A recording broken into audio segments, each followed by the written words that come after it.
Breaking news আন্দোলন ছাড়া pay scale বাস্তবায়ন সম্ভব নয় বললেন হাসনাত আব্দুল্লাহ। তো দর্শক, নবম পে স্কেলের আজকের সর্বশেষ গুরুত্বপূর্ণ নিউজটি শেষ পর্যন্ত দেখুন এবং শুরুতেই চ্যানেলটি সাবস্ক্রাইব করে রাখুন পরবর্তীতে সকল আপডেট সবার আগে পেতে। তো দর্শক, দেশের সরকারি চাকরিজীবীদের বহুদিনের দাবির কেন্দ্রে থাকা নতুন পে স্কেল বাস্তবায়নকে ঘিরে আজ এক নতুন রাজনৈতিক ও সামাজিক উত্তেজনা দেখা দিয়েছে। হাসনাত আব্দুল্লাহ আজ স্পষ্টভাবে ঘোষণা করেছেন, আন্দোলন ছাড়া পে স্কেল কার্যকরভাবে বাস্তবায়ন করা সম্ভব নয়। তিনি বলেন, দীর্ঘদিন ধরে সরকারি কর্মচারীরা ধৈর্য ধরে অপেক্ষা করেছেন, কিন্তু প্রশাসনিক জটিলতা, রাজনৈতিক অনিশ্চয়তা এবং বারবারের আশ্বাস সত্ত্বেও বাস্তবে কোনো দৃশ্যমান উদ্যোগ দেখা যায়নি। এই অনিশ্চয়তার অবস্থা শুধু কর্মচারীদের হতাশাই বাড়াচ্ছে না, বরং দেশের প্রশাসনিক কার্যক্রমকেও নেতিবাচক প্রভাব ফেলছে। হাসনাত আব্দুল্লাহ আরও বলেন, বর্তমান সময়ে দেশের অর্থনৈতিক বাস্তবতা, দ্রব্যমূল্যের ঊর্ধ্বগতি এবং জীবনযাত্রার ব্যয়ের অতিরিক্ত বৃদ্ধি সরকারি কর্মচারীদের জীবনের উপর চরম চাপ সৃষ্টি করেছে। নিত্য প্রয়োজনীয় পণ্য, বিদ্যুৎ, গ্যাস, খাদ্য এবং চিকিৎসা খরচে যে ঊর্ধ্বগতি লক্ষ্য করা যাচ্ছে, তা সরকারি বেতন কাঠামোর সীমার মধ্যে থাকা মানুষের জন্য সহ্য করা প্রায় অসম্ভব। বাসা ভাড়া, সন্তানদের শিক্ষা ও পরিবারের দৈনন্দিন জীবন ধারার খরচ বৃদ্ধি পাওয়ায় কর্মচারীরা মানসিক ও আর্থিকভাবে চাপে পড়েছেন। এই পরিস্থিতিতে তিনি বলেন, শুধু প্রতিশ্রুতি এবং আলোচনার মাধ্যমে সরকারের পক্ষ থেকে কোনো সমাধান আসবে না। শুধু কথায় বিশ্বাসে পেট ভরে না। তিনি সতর্কবার্তা দিয়ে বলেন, সরকারকে কর্মচারীদের দাবির বাস্তবায়নের জন্য দৃঢ় সিদ্ধান্ত গ্রহণ করতে হবে। আর তাছাড়া অন্য কোনো উপায় নেই। আন্দোলনই একমাত্র পথ। তো দর্শক, ভিডিওটির এই মুহূর্ত পর্যন্ত যারা দেখছেন, আমাদের নতুন চ্যানেলটি সাবস্ক্রাইব করে রাখুন পরবর্তীতে নবম পে স্কেলের সকল আপডেট সবার আগে পেতে।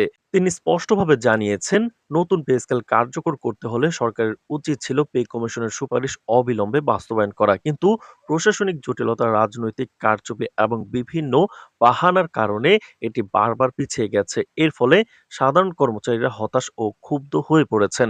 তিনি বলেন, কর্মচারীরা শুধু বেতন বৃদ্ধির অপেক্ষা করছে না, তারা চায় স্থায়ী, নির্ভরযোগ্য ও স্বচ্ছ নীতি, যাতে তাদের ন্যূনতম জীবন মান নিশ্চিত হয়।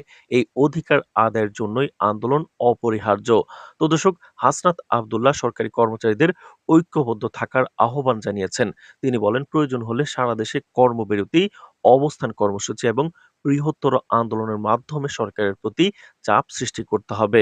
তিনি সতর্কবার্তা দেন যে পে স্কেল বাস্তবায়নে দীর্ঘ বিলম্ব দেশের প্রশাসন, শিক্ষা, স্বাস্থ্য এবং নিরাপত্তা সেক্টরে প্রভাব ফেলতে পারে, যা রাষ্ট্রীয় কার্যক্রমকে স্থবির করে দিতে পারে। তিনি আশঙ্কা প্রকাশ করেন, যদি সরকারি কর্মচারীদের দাবির প্রতি যথাযথ মনোযোগ না দেওয়া হয়, তবে এটি দীর্ঘমেয়াদী অসন্তোষ ও সামাজিক অস্থিরতার সূত্রপাত হতে পারে।